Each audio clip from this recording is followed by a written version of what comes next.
An overflowing blessings to everyone for our daily verse. We are now at Exodus chapter 13 from verse 11 up to verse 16.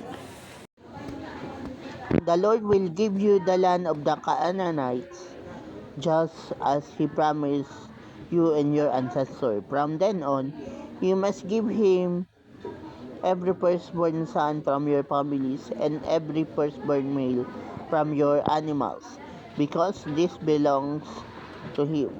You can save the life of a firstborn donkey by sacrificing a lamb. If you don't, you must break the donkey's neck. You must save every firstborn son. In the future, your children will ask what this ceremony means.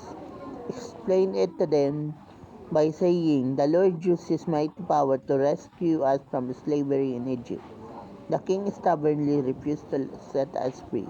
So the Lord killed the firstborn male of every animal and the firstborn son of every Egyptian family.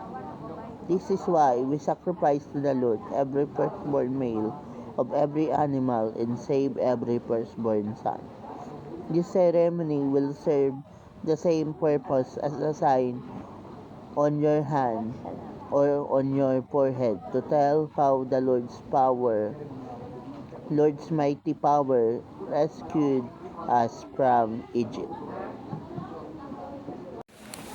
So this passage is the full explanation why the firstborn son of every Israelite must be dedicated unto the Lord, and also their firstborn animals. And yes, they need to be dedicated unto the Lord for them to do what their father did. Yes, their father will teach them how to serve and worship the Lord. Then they will be the new head of their family, being the firstborn.